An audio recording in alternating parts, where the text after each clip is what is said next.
Laisser Benjamin Nivet, alors ça a donné raison à Garcia parce que c'est lui qui marque à la fin.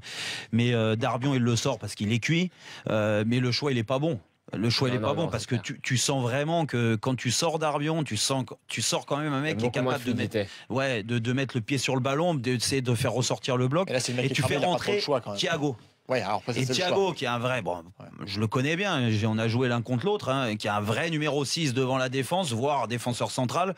Il a pas fait une passe vers l'avant et il a mis les joueurs de 3 qui étaient déjà fatigués en grande difficulté.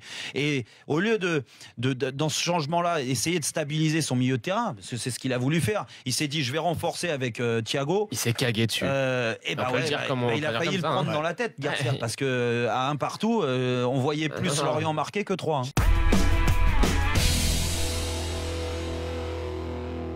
Je te dis, quand t'es pas concerné comme certains joueurs en première mi-temps, et je te parle certains joueurs, c'est les 3/4. Hein. Et écoute, ils ont rien à faire dans ce club et qu'ils le maintiennent et qu'ils dégagent.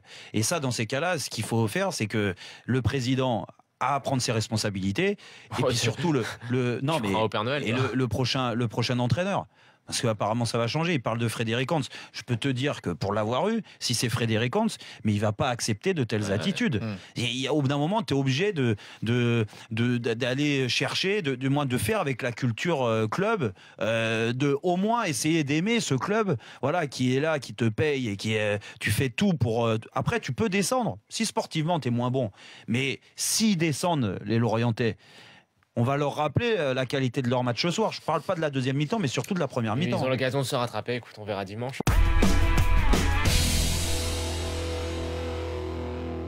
Il a un niveau qui est un très bon niveau parce qu'un attaquant qui met 20 buts en Ligue 1, c'est un bon attaquant. Maintenant, il s'est relancé. Il a mis 20 buts, donc il va avoir des propositions contractuelles qui risquent d'être intéressantes, peut-être de destination exotique, je ne sais pas, mais en tout cas, il a 32 ans, peut-être qu'il y pense un petit peu. Et donc voilà, d'être à Marseille, c'était bien pour lui, ça l'a relancé. Il a aidé l'OM cette saison, basta. Merci beaucoup, au revoir, on se sépare, bons amis. Je vois pas pourquoi il faut aller plus loin. Du coup, pourquoi t'es pas d'accord avec cette proposition? Parce qu'il a mis 20 buts, en gardant une certaine limite. Mais premièrement, Jérôme l'a très bien dit, au niveau du style de jeu, ton jeu est forcément un peu stéréotypé quand tu as ce genre d'avant-centre. Deuxièmement, j'espère que le Champions Project, c'est avec un attaquant qui a un peu plus de ballon dans les pieds. Troisièmement, 20 buts, oui, mais 20 buts trompeurs dans la mesure où pas de concurrence, des grosses périodes de disette et surtout des matchs où certes il marquait, c'était la seule solution devant, mais où il a été catastrophique. Il peut pas rendre service selon toi, même s'il y a d'autres attaquants autour de lui. Bien sûr qu'il peut rendre service, mais comment tu peux lui demander de faire la doublure alors qu'il vient de mettre 20 buts, qu'il est venu alors que personne voulait venir à l'OM? Ça me semble un peu injuste de lui demander ça, parce que si la direction Jacques-Henri Hérault nous raconte pas de blabla, là normalement cette année Marseille ils prennent un gros avant-centre.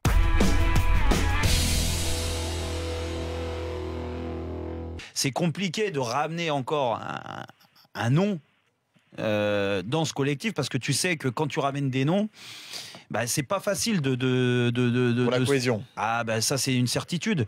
Comment il va parler aux jeunes, l'apport qu'il va avoir avec les jeunes, là ils ont la certitude avec ces joueurs-là. Et quand tu as des jeunes joueurs avec cette mentalité-là, parce qu'elle est quand même c'est pour ça que je demandais à Sacha tout à l'heure comment il était au niveau de la mentalité. Ça m'étonne pas. C'est le profil vraiment que recherche l'AS Monaco aujourd'hui. C'est la base. Ce groupe qui vit bien, c'est la base pour réussir les années d'après. Il y aura du talent, mais il y a surtout cette osmose-là qui doit exister à Monaco plus qu'ailleurs. Ce qui est bien en plus avec le type de recrutement que fait Monaco, c'est que c'est des joueurs qui à chaque fois sont là pour l'avenir. Donc par exemple l'année dernière, on a eu les bonnes surprises avec Gemerson qui a fait une super saison alors que la première saison était vraiment pas génial. Lemar pareil, même s'il avait montré des bonnes choses lors de sa première saison, là il explose vraiment.